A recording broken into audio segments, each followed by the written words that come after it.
আসসালামু আলাইকুম। আশা করি সবাই ভালো আছেন।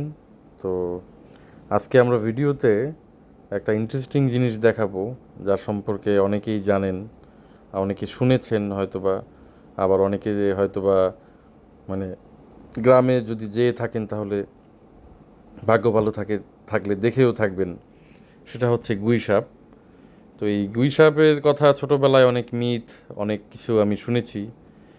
গুই সাপ সম্পর্কে অনেকের মুখে শুনেছি, কিন্তু গুই সাপ কখনো সচক্ষে সেভাবে দেখা হয়নি। তো এবার যখন গ্রামে গেলাম, আমাদের বাসার পিছনে একটা পুকুর আছে, ওখানে দেখলাম যে এরকম কয়েকটা গুইসাপ আছে, ওরা ঘুরে বেড়াচ্ছে। এখানে মনে হয় 3টা গুইসাপ দেখা যাবে।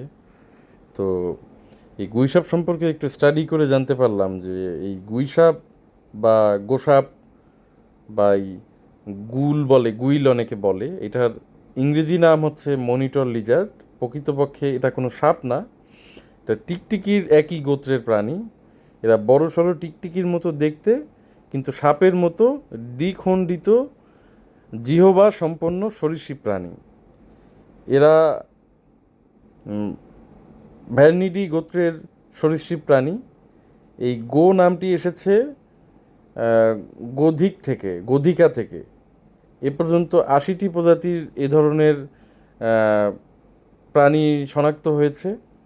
এশিয়া এবং ওশেনিয়া এবং আফ্রিকার বিভিন্ন স্থানে এ ধরনের প্রাণী দেখা যায়। তাছাড়া এই গুইসাপ সম্পর্কে আমার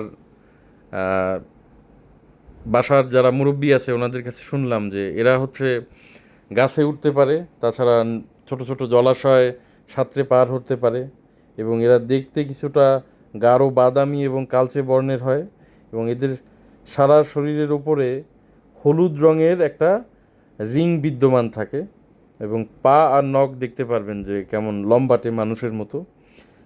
লেজটা চ্যাপ্টা এবং শিরযুক্ত হয়।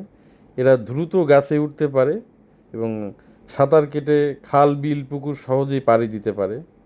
আর তাছাড়া যা যা শুনলাম যে একটা মোটামুটি গুইসাপ একটা মাছ খেয়ে মোটামুটি 2-3 দিন পার করে দিতে পারে, এবং শীতের দিনে দেখা যায় যে পুকুরের পাড়ে বা পুকুরের আশপাশে উল্টো হয়ে রোদ পোহাতে থাকে। আর পুকুরে যদি গুইসাপ থাকে তাহলে দেখা যায় যে মাছ টিকিয়ে রাখা কঠিন হয়ে যায়, মাছ খেয়ে ফেলে। আরেকটা হচ্ছে এই গুইসাপ থাকার দরুন অন্য সাপ এখানে আসতে পারে না। গুইসাপ ওই যে অন্য সাপগুলোকে খেয়ে ফেলে, এবং অন্য সাপ সেসব এরিয়াতে আসে না। আরেকটা হচ্ছে গুইসাপের বিষে কিন্তু মানে জিহবার যে বিষ থাকে সেটা কিন্তু মানে উম, মানে ক্ষতিকর, মানুষের গায়ে লাগলে ক্ষতি হয়ে যায়। তাছাড়া সংস্পর্শে আসলে সাধারণত গুইসাপ মানুষের সংস্পর্শে আসতে চায় না, ভয়ে পালায়, কিন্তু সামহাও যদি পাড়া লেগে যায় বা ওদের চলার পথে এসে যায়, ওরা কিন্তু কামড় দিয়ে বসে, এবং সেটা কিন্তু অনেক সময় ঘা হয়ে বাজে আকার ধারণ করে।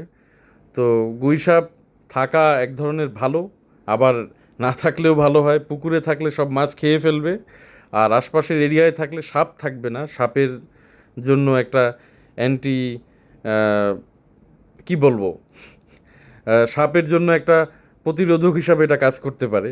আর অন্য দিক থেকে আপনার মানে হঠাৎ করে দেখলে তো ভয় লাগার মতোই, যদিও এটাকে সাপ বলা হয়, সাপ না, তবে ভয় লাগার মতোই একটা জিনিস।